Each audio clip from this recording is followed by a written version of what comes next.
Good morning. It is my pleasure today to speak about one of important topics in preventive nephrology, which is the use of oral antidiabetic drugs to delay progression of diabetic kidney disease. This was my lecture within the current DDA conference last Thursday, and I want to appreciate the invitation of Professor Ashraf Talat to share within this conference.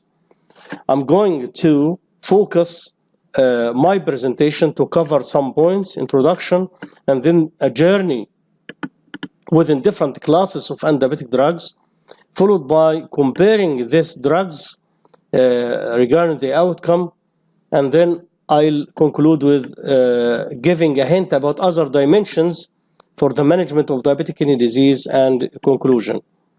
To start with, diabetes is a highly prevalent disease all over the countries, and this is the ISN Atlas that was released last year. Egypt is among the highest prevalent countries. Diabetes occurs in more than 16% of adult Egyptian population. Diabetes is bad news. Here, in different stages of chronic kidney disease, association of diabetes with cardiovascular disease on top of chronic kidney disease is associated with high mortality, death per 1,000 patients a year at risk. And not only mortality, but also excess admission to the hospitals. So it is bad news. And this slide shows the deadly alliance of diabetic kidney disease and the cardiovascular disease, because as you see, diabetic kidney disease can lead to cardiovascular disease, and the cardiovascular disease increase the progression of diabetic kidney disease, as you see from arrow's side. So diabetes, diabetic kidney disease, and the cardiovascular disease can be considered as a deadly alliance. Moreover, as you see here, in the last report of the United States Renal Data System, diabetes is the leading cause of end-stage kidney disease. What does it mean? How does this data tell us that there are a lot of gaps and unmet needs in management of diabetes, and we should do something to prevent the progression of diabetic patient to end-stage kidney disease? To start with, the spectrum of kidney disease starts from hyperfiltration, increasing the filtration, GFR, glomerular filtration rate. In type 1 diabetes, the hyperfiltration ranges from 10 to 67%, and from 6 to 73% in 73% in type 2 diabetes. Why there is hyperfiltration? Because there is increased hydrostatic pressure within the glomerulus. How does hydrostatic pressure within the glomerulus increase? Through afferent vasodilatation and efferent vasoconstriction. And this slide summarizes the factors that lead to afferent vasodilatation and efferent vasoconstriction. One of these factors is the inhibition of tubulo-glomerular feedback in diabetic patients. Here I want to stress upon single nephron GFR, because if we do clearance and we find the GFR is 180 milli per minute, this is the maximum GFR. This means that the kidney is maximally stimulated and excited to give maximal GFR. But suppose that we have 70 or 60 milli per minute. Does it mean that there is no hyperfiltration? The answer is no, because we don't know the number of function nephron. We don't know single nephron GFR.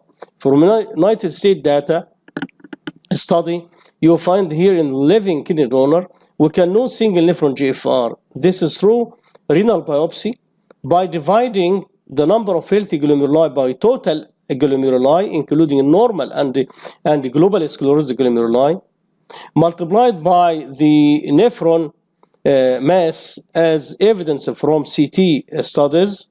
We can know the number of nephron. So if we know the total number of function nephrons, and we can apply isotope clearance to know the GFR or the isotope clearance, dividing isotope clearance by the total number of nephron will give us the single nephron GFR.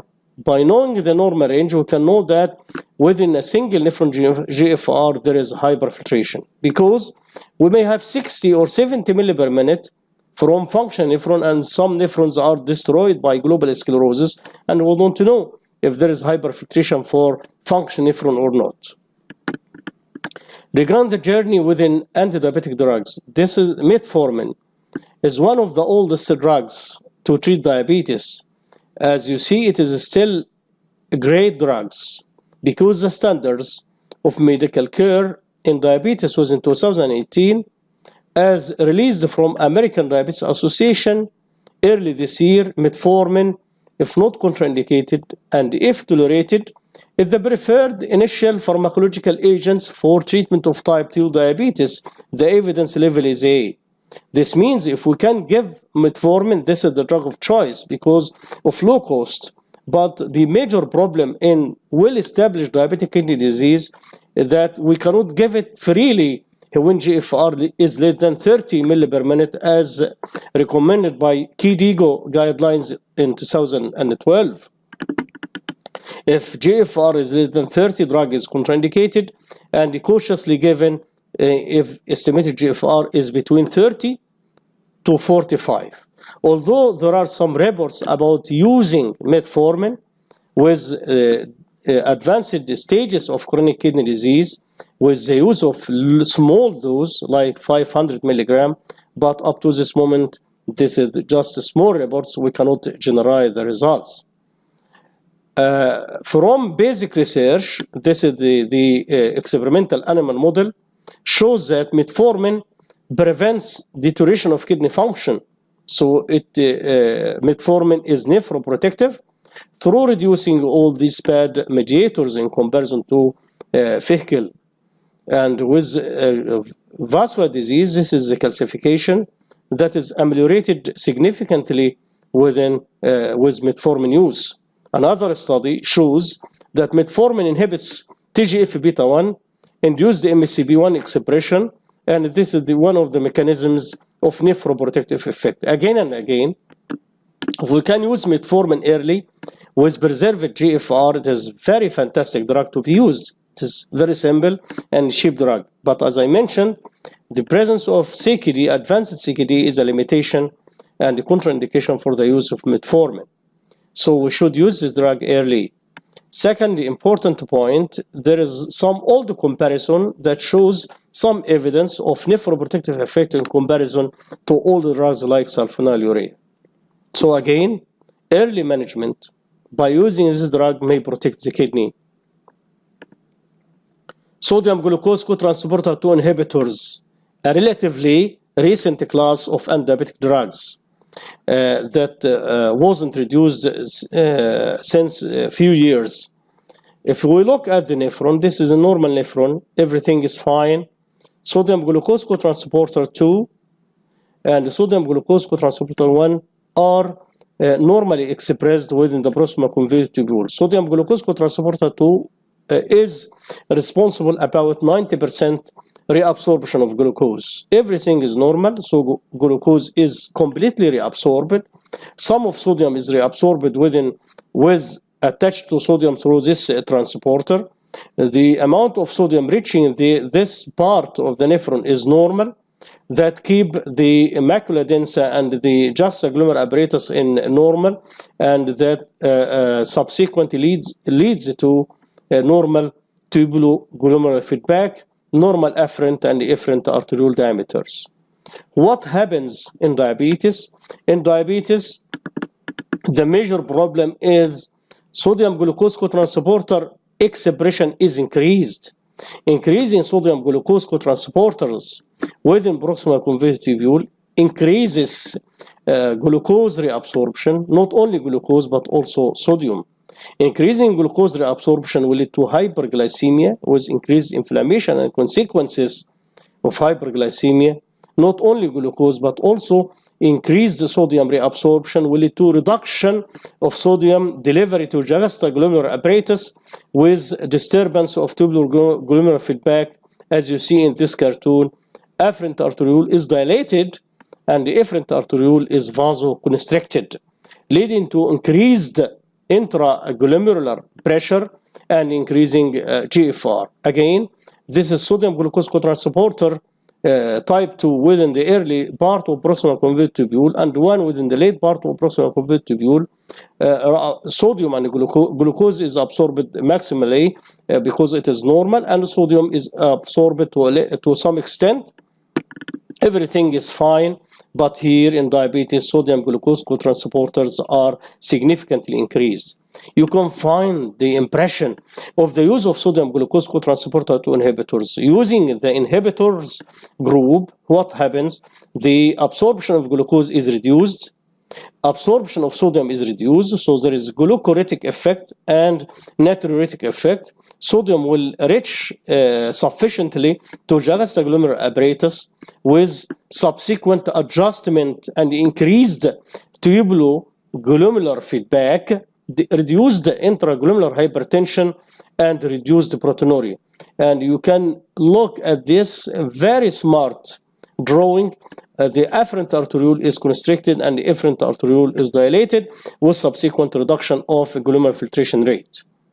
Not only this action, but also the use of sodium glucose cotransporter 2 inhibition drives renin-angiotensin system toward angiotensin 1 to 7 instead of angiotensin 2. Angiotensin 2 has the vasoconstrictor effect and increased the efferent vasoconstriction, leading to glomerular hyperfiltration, but angiotensin 1 to 7 has the opposite direction and beneficial effect on kidney hemodynamics. This slide summarizes the mechanisms of sodium glucose transporter 2 inhibition, leading to glucosuria and natriuresis. And as you see here, plasma uric acid is reduced, inflammation and glucotoxicity are reduced, myocardial assists are improved, status is improved. So at the end, we have cardio and renal protection. One of the beneficial effects of using sodium glucose cotransporter 2 inhibitor from empagliflozin study is that this drug reduces arterial stiffness or direct vascular effects, adjusts neurohormonal pathways, reduce the renal lipid accumulation and intrarenal inflammation, augmented renal salt sensitivity in chronic kidney disease. All these mechanisms lead to blood pressure lowering with subsequent improvement of the kidney function.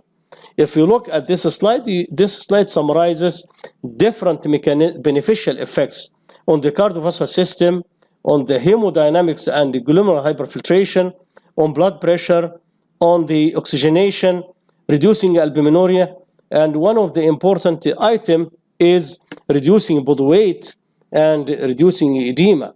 And here, reducing body weight, this is a unique effect because we lost here glucose, so it reduces body weight. So we don't have KGA1C paradox. What is meant by KGA1C paradox? With the use of sulfonylurea, for example, glycemic control is very nice, but the gain in weight, a side effect of use of sulfonylurea, ameliorates and attenuates the beneficial effect of glucose control. Here, there is glucose control plus reduction of body weight, and all these are advantages for using this class. From clinical trial, this is one of the most important clinical trials that paved the way for the use of sodium glucose cotransporter inhibitors, where empagliflozin was used, provided that estimated GFR was above 30 ml per minute in this study. And as you see, the use of this drug significantly reduced the hazard ratio of incident or worsening nephropathy. Another drug, canagliflozin, in this study that it was done in 667 centers in 30 countries, including 10,000 type 2 diabetic patients. This is canagliflozin group and the placebo group. And as you see, the advantage of the use of the drug was to reduce albuminuria and reduce nephropathy and retardation of kidney function. As you see, the most important significant difference is toward a nephroprotective effect. We can use this drug, sodium glucose cotransporter 2 inhibitor, with RAS blockade. And as you see, the use is additive, but cautiously it is better to add one by one to avoid the marked hemodynamic effect. So we can add one drug, test kidney function. If serum creatinine doesn't increase, there is no increase to the level of 20% of the baseline, we can add the second drug and repeat evaluation of kidney function. If there is no rise of creatinine, even if the maximum rise is within 20% of the baseline creatinine, this combination will protect the kidney on the long term. And this is a concept. We start the journey by hyperfiltration, and then the kidney function is lost. If we look at the color, the line color, black color is the worst and the green color is the best. Black color means that we do nothing, so no treatment is associated with rapid loss of kidney function, because this is GFR is rapidly lost. And here the green line, kidney GFR is preserved if we treat glucose, use RAS blockade, and using sodium glucose cotransporter 2 inhibition.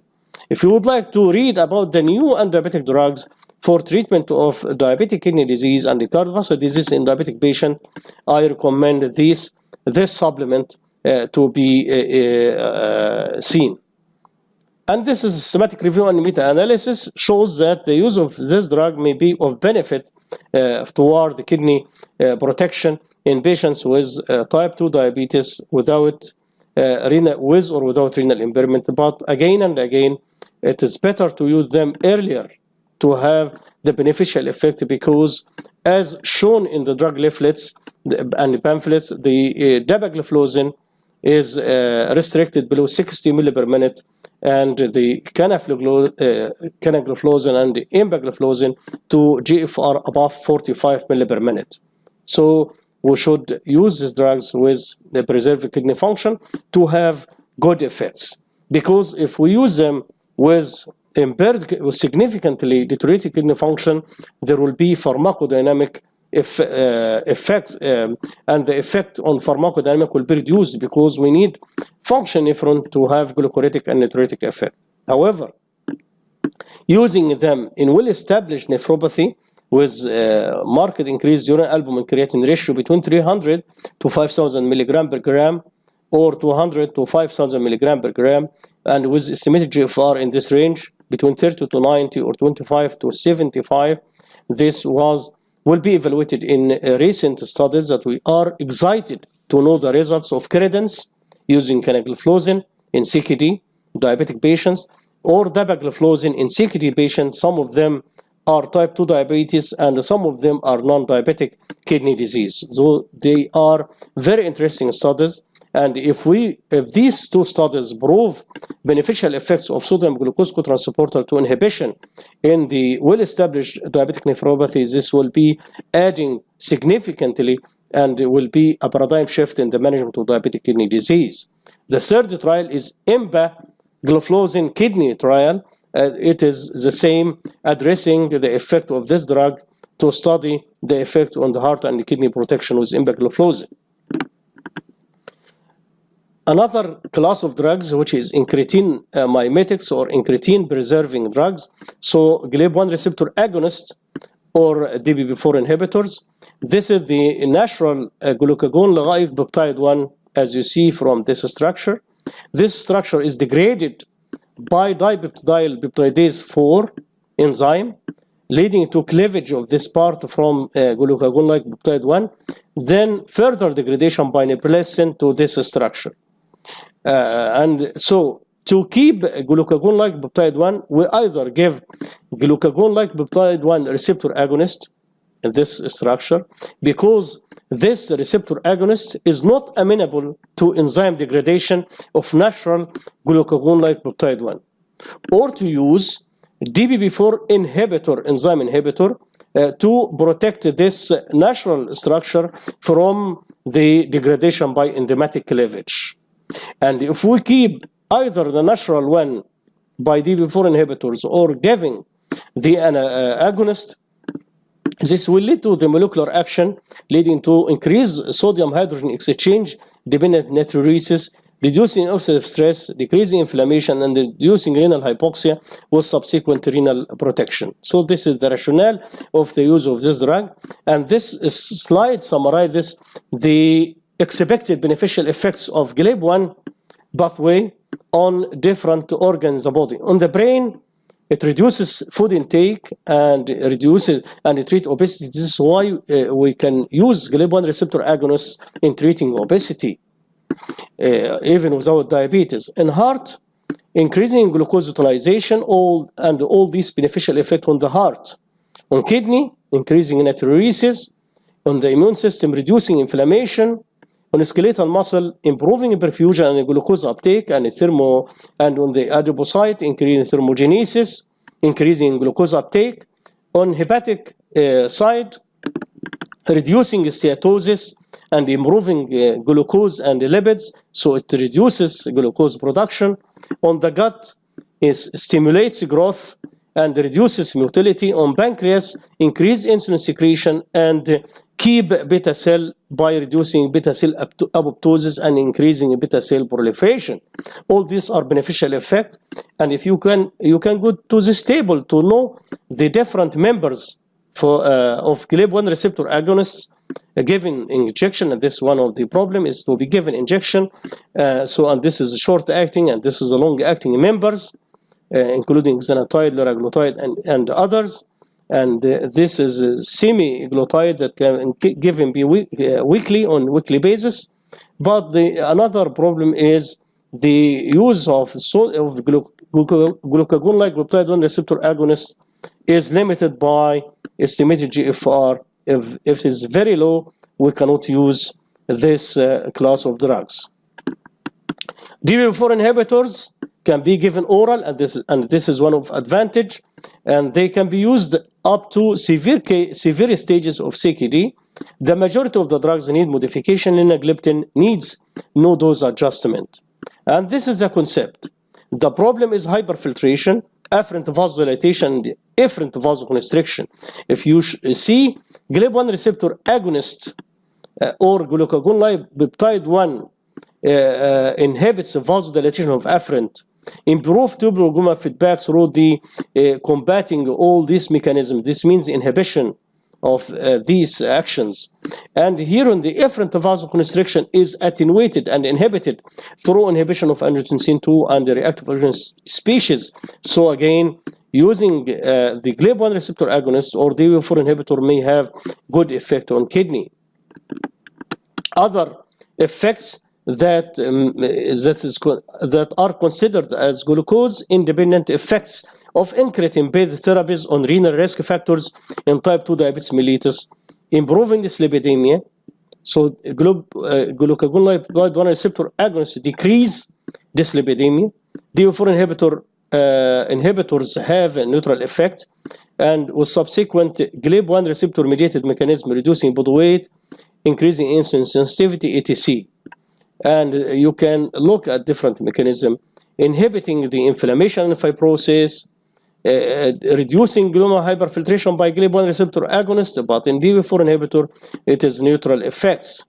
We can say that incretin-based regimens by giving glucagon-like peptide 1 receptor agonists or some mechanisms by DPP4 inhibitors, here all these mechanisms are attenuated. So kidney is protected through reducing hyperglycemia, dyslipidemia, reducing body weight, antiprotonic effect, anti-inflammation, etc.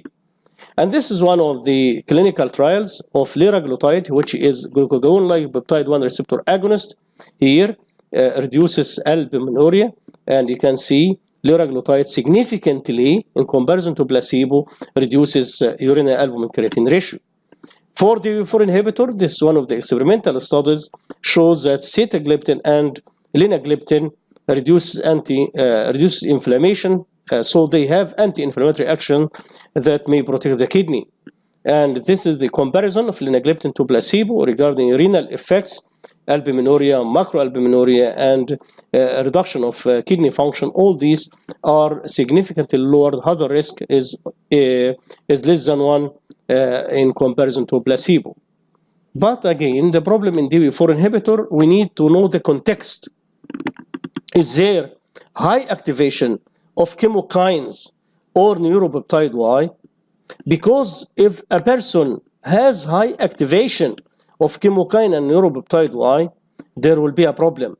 Increasing from stimulation of chemokines and neuropeptide Y from high activation of these molecules will lead to all these problems and heart failure and renal dysfunction.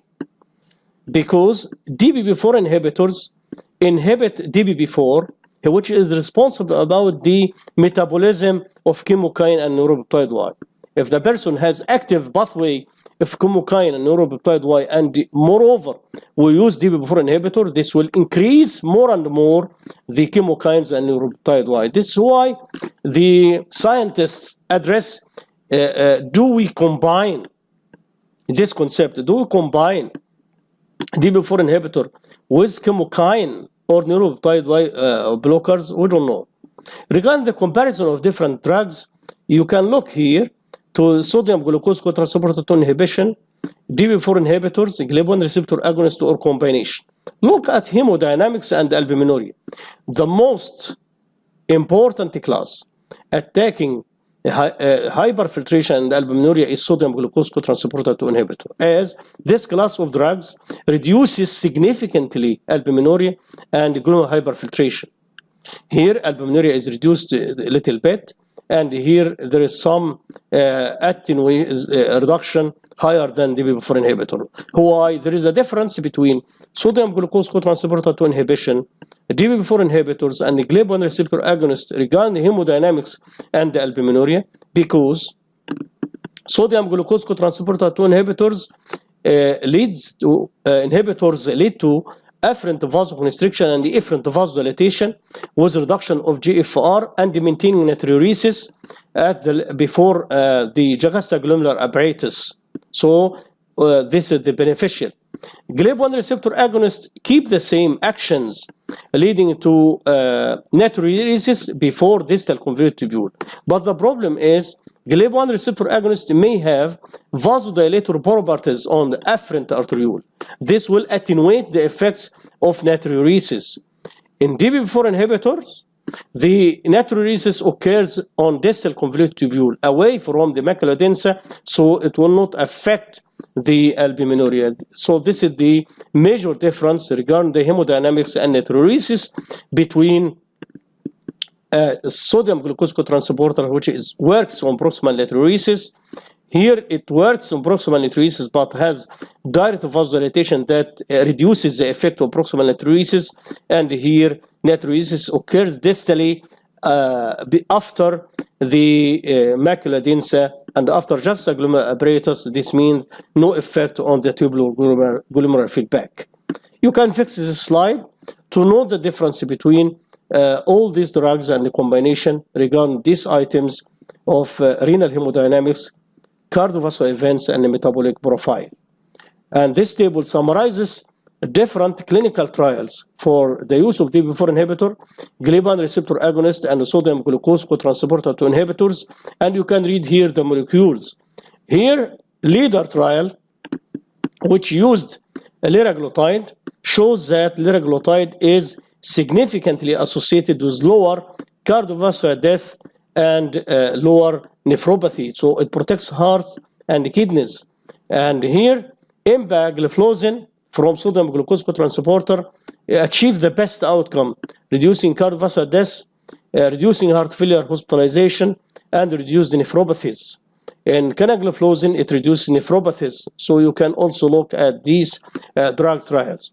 One of the very recent systematic review and meta-analysis, including 236 trials, 176,000 participants, and the question was, how do sodium glucose cotransporter 2 inhibitors, glucagon-like peptide 1 agonists, and dipeptidyl peptidase 4 inhibitors compare in reducing mortality and the cardiovascular events in patients with type 2 diabetes? If we look here, in comparison to comparator, DPP4 inhibitors have no significant effect. But the use of either GLP1 receptor agonist or sodium glucose cotransporter 2 inhibitors in comparison to comparator are associated with reduction of mortality, of all-cause mortality.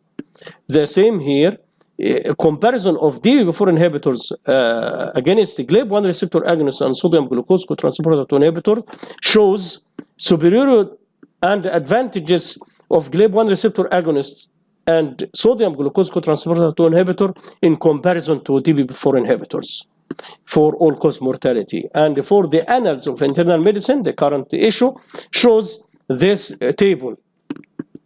There is, for all-cause mortality, no significant difference regarding the use of DPP4 inhibitor in comparison to control, but there is significant reduction of all-cause mortality by using GLP1 receptor agonist or sodium glucose cotransporter 2 inhibitor. Here, for heart failure, the best is achieved by sodium glucose cotransporter 2 inhibitor. For myocardial infarction, the same sodium glucose cotransporter is superior to comparator, and both DPP4 inhibitor and the GLP1 receptor are associated with no significant effect. And here you can find the comparison, and you can fix and look at. Regarding MAIR, this is one of the relatively new concepts that I want to add to my presentation, because all of us are aware by MACE, which is major adverse cardiovascular event. Here, MAIR, major adverse renal events. For studying MAIR, we either look at surrogate markers like albuminuria, or biomarkers, proteomics, etc., or intermediate markers like level of reduction of kidney function, or hard endpoints like end-stage kidney disease, or other patient-centered outcomes, or death of renal cause. So this is the hard endpoints. Here, this is a very smart table, shows all classes of diabetes, biguanide, metformin, sulfonylurea, alpha-glucosidase inhibitor, glucagon, DPP4 inhibitors, incretin mimetics, sodium glucose cotransporter 2 inhibitors, insulin, either intensive or not. You can look at this table. Here, this is MAIR, new onset diabetic kidney disease, albumin excretion, fallen GFR, and end-stage kidney disease. If you find the positive, this means significantly improved, especially if it is 2+. Negative means it's not studied or negative affection. NT means not tested or not reported. So if you look here, metformin is associated with improvement in death, especially in comparison to sulfonylurea. If we look at sodium glucose cotransporter 2 inhibitors, in comparison to placebo, you will find here advantages. And for the new onset diabetic kidney disease is reduced. Albumin excretion rate is significantly reduced. So all these end-stage kidney disease is significantly reduced. So again, this is the advantages of the drugs in comparison to others. In a couple of minutes, I want to just add some important points. I attended this debatable session about prevention or reversibility of type 2 diabetes. I am very interested in the 2 points, either the prevention or reversal of diabetes, and we should concentrate in this point. Here, Professor Jaco stressed upon that we can reduce diabetes if we aggressively reduce risk factors for diabetes. And Professor George mentioned that if we treat the patient earlier, in early stages of diabetes, we can reverse the diabetes. And one of the evidence is the effect of bariatric surgery on diabetic state. And if you go to the standards for medical care in diabetes this year, you will find a chapter about prevention or delaying type 2 diabetes. This is one of important studies showing that overweight is bad if it occurs in childhood and continues until early adulthood. If it is restricted to 7-year-old, this is the risk of diabetes, but if it continues later on, the risk of diabetes increases to 3-fold or 5 or 4-folds. This is why we should combat obesity and overweight in early childhood.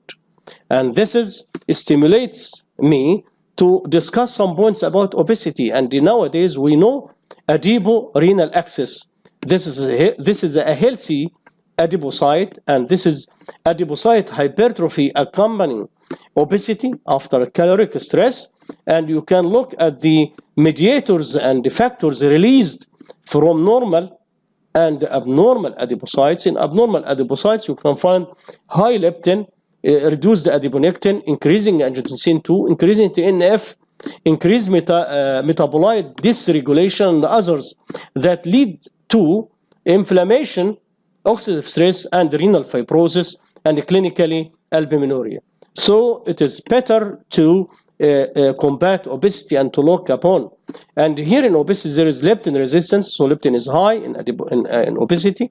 That stimulates leptin receptor or TGF-beta with molecular consequences leading to all these bad parameters that can lead to inflammation and renal fibrosis.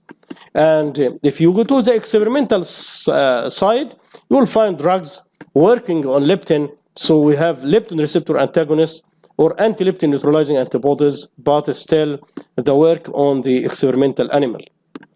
One of the important paradigm is we should think of time-centered approach. Time-centered approach means how long the patient will take to deteriorate. If it is short time, this means the rapid transit from stage, for example, 3 to 4, CKD.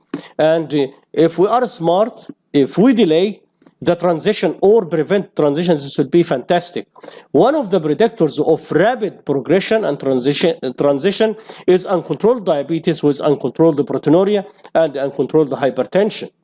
This is why we should look at the renal pentad and not only glycemic or creatinine or GFR. We should look at all these parameters, and if we address them in a multifactorial treatment, this will reduce the adverse and solid outcome, this of cardiovascular or non-cardiovascular or end-stage kidney disease. In multifactorial, after 20 years, you'll find here a fantastic result in comparison to the conventional treatment where the poor outcome is prevalent. Again, this slide shows that we should treat everything, blood pressure, glucose, and the lipids. And if you fix this slide, the solid line means solid evidence. So statin is beneficial to cardiovascular disease. ACE inhibitors or angiotensin receptor blockers are beneficial to cardiovascular disease and diabetic kidney disease, like mineralocorticoid receptor antagonists or blockers. Sodium glucose cotransporter 2 inhibitors also are beneficial for diabetic kidney disease and cardiovascular disease. And this is the same for GLP1 receptor agonists. While DPP4 inhibitors line is interrupted, this means that the evidence is weak. What do we need to fill the gap is to have good research and to rebuild a robust pipeline of investigators and supporting talented scientists, because talented scientists can make a big difference. And the last lesson extrapolated from basic research, this is a research done on 22-week-old this type of diabetic mice. In this study, the authors from Japan addressed the effect of sodium glucose cotransporter 2 inhibitor in comparison to low-calorie diet.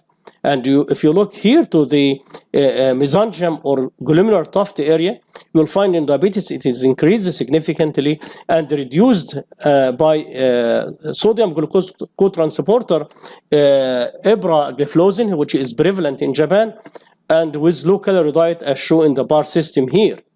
But the advantage of low-calorie diet, it preserves autophagy as shown in this slide. So we can say that sodium glucose cotransporter 2 inhibitors improve two aspects: metabolic shift in the cortex through inhibiting enhanced oxidative stress and glycolysis, and also glomerular damage as evidenced by reducing oxidative stress, albuminuria, and hyperfiltration. But sodium glucose cotransporter 2 inhibitors have nothing to do with tubulointerstitial damage, like macrophage infiltration and fibrosis. And this, the third pathway, is significantly improved and ameliorated by low-calorie diet. So low-calorie diet affects the three axes. So low-calorie diet even is more superior to the sodium glucose cotransporter 2 inhibitor. What do we need? We need learning, keeping learning, and even we are teaching through learning through teaching, and we are living through learning. And I advocate this site because this is a virtual academy of Egyptian Society of Nephrology for continuous medical education of nephrology.